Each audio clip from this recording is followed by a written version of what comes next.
नाशिकच्या पंचवटीत jogging track असलेल्या Shrikrishna garden समोर साकारलाय 7 मजली देवीदास हाईट प्रकल्प। मग येताय ना आजच आपला फ्लॅट बुक करायला देवीदास हाईट्स मध्ये। आमचा मोबाईल क्रमांक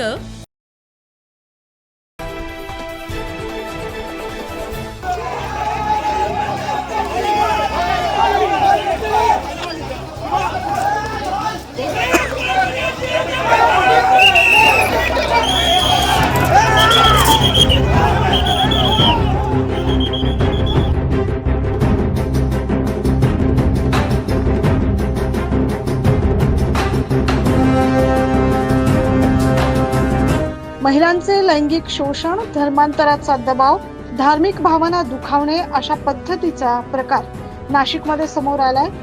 याच IT कंपनीत हा अत्याचार होत असल्याचं सध्या समोर येतंय। याबाबत नाशिकमध्ये एका IT कंपनीतून हा धक्कादायक प्रकार जो समोर आलाय त्याबाबत कंपनी समोर भाजपनं ठिय्या आंदोलन केलंय। आपण बघू शकतो हे व्हिज्युअल्स।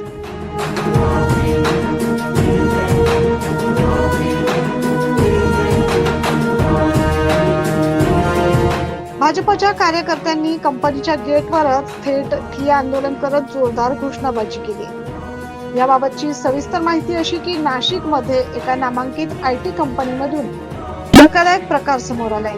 गेल्या काही महिन्यांपासून येथील महिलांवर विनयभंग, लैंगिक अत्याचार आणि धार्मिक भावना दुखावणे असे प्रकार घडत असल्याचं कंपनीतील महिला कर्मचाऱ्यांनी सांगितले। इतकंच नव्हे तर काही कर्मचाऱ्यांकडून धर्मांतराचा दबाव टाकला जात असल्याचा देखील आरोप यावेळी त्यांनी केला। या प्रकरणी संबंधित महिलांनी पोलिसात तक्रार दाखल केली असून या प्रकरणाचे गांभीर्य लक्षात घेत नाशिक पोलिसांनी तात्काळ गुन्हा नोंदवलाय। नाशिक शहर पोलीस आयुक्त संदीप कर्णिक यांच्या आदेशानुसार या प्रकरणाची सखोल चौकशी करण्यासाठी विशेष तपास पथक म्हणजेच SIT ची स्थापना करण्यात आली। दरम्यान या घटनेच्या निषेधार्थ भाजप युवा आघाडी आक्रमक झाली। कंपनी व्यवस्थापनाला निवेदन देण्यासाठी कार्यकर्ते एकत्र आले होते, मात्र कंपनीकडून निवेदन स्वीकारण्यास नकार दिल्याचा आरोप करण्यात आला। यामुळे संतप्त झालेल्या भाजप कार्यकर्त्यांनी थेट कंपनी परिसरात प्रवेश करत गेटवरच ठिय्या आंदोलन सुरू केलंय। यावेळी जोरदार घोषणाबाजी करत प्रशासन आणि कंपनी विरोधात तीव्र नाराजी व्यक्त करण्यात आली।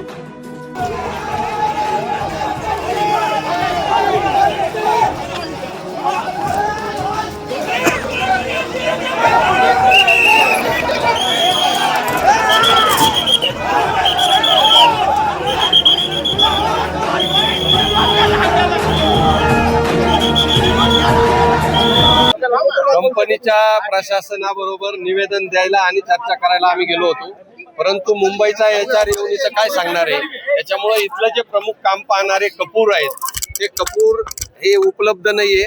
आम्ही प्रशासनालाही सांगितलं आणि पोलिसांना विनंती केली की आम्हाला कपूर पाहिजे, आम्हाला त्यांच्या बरोबर चर्चा करायची, कारण आम्ही मुंबईहून आलेला HR आम्हाला इथं काय सांगणार।